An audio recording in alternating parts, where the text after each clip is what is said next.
A Transparência Internacional Brasil criticou nesta quarta-feira a decisão do STF que permitiu que juízes participem de julgamentos de casos em que atuaram escritórios que têm entre os membros parentes de até terceiro grau dos magistrados.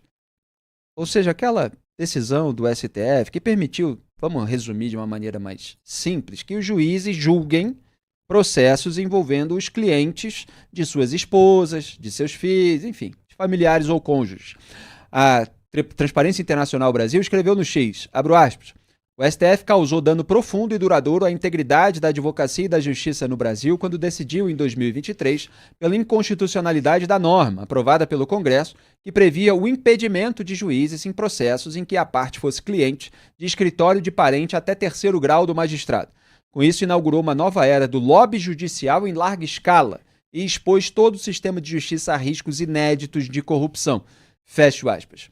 A mensagem foi publicada em reação a uma reportagem da Folha sobre um processo que envolve o grupo Petrópolis, que contou com a participação de ao menos 10 familiares de membros da cúpula do judiciário brasileiro. Não é brincadeira, não. 10 familiares de membros da cúpula do judiciário brasileiro envolvidos num processo do grupo Petrópolis. A reportagem diz o seguinte, aspas, entre os que defendem ou defenderam algum dos lados do litígio, estão parentes dos ministros do STF, Gilmar Mendes, Alexandre de Moraes, Cristiano Zanin e Cássio Nunes Marques. Também participa do processo um filho do ministro Luiz Felipe Salomão, vice-presidente do STJ. Fecho aspas. Isso não é novidade, tá? Isso, inclusive, é um dos elementos que aparecem na minha matéria analítica. Cai o tráfico, fica a influência. Das matérias mais importantes que eu já escrevi sobre o funcionamento do Poder Judiciário brasileiro. Está disponível na Cruzoé, já tem, acho que mais de ano essa matéria. Cai o tráfico, fica a influência. E os parentes desses ministros atuam ou atuaram como advogados em disputa travada entre gestores financeiros e Walter Faria, dono do grupo Petrópolis, das cervejas Itaipava e Petra, na Justiça do Paraná, na Justiça Federal em Brasília e no STJ.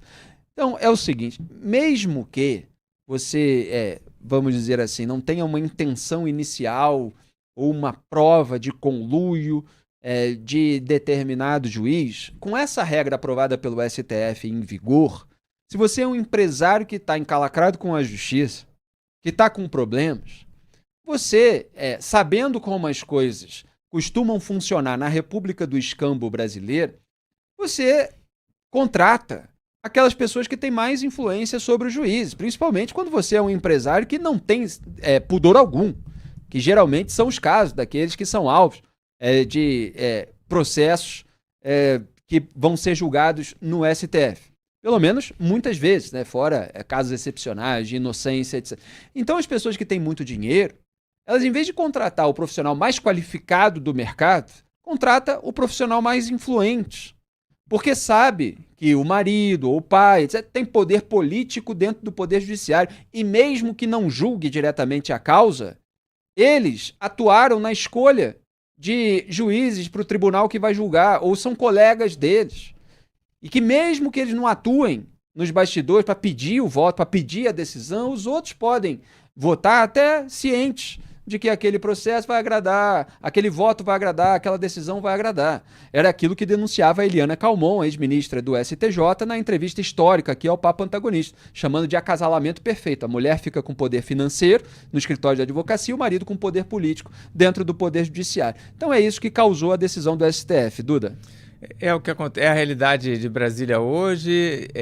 Agora a gente tem uma expressão boa, né? Lobby judicial em larga escala, ganha as causas quem consegue contratar os escritórios de parentes de juízes do STF e do Superior Tribunal de Justiça, né? Já é uma realidade conhecida. Eu lembro que quando o próprio STF permitiu que isso acontecesse, foi uma decisão em 2023, a alegação do Gilmar Mendes era, olha, a gente não pode deixar que as pessoas, os réus, decidam quem são os juízes que vão julgar as causas, né? Essa era a justificativa, mas obviamente essa chance nunca chegou perto de acontecer, né? O que acontece é isso, você consegue determinar, influenciar as decisões do juiz dependendo do escritório de advocacia que as empresas contratam. E os escritórios, por terem parentes ou cônjuges dos ministros, dos tribunais superiores, principalmente, eles já têm um chamariz. para serem contratados pelos empresários e, enfim, demais indivíduos que tenham problemas judiciais. Não vai dar tempo do Denis comentar, a gente já estourou o tempo, vamos mostrar o resultado da enquete.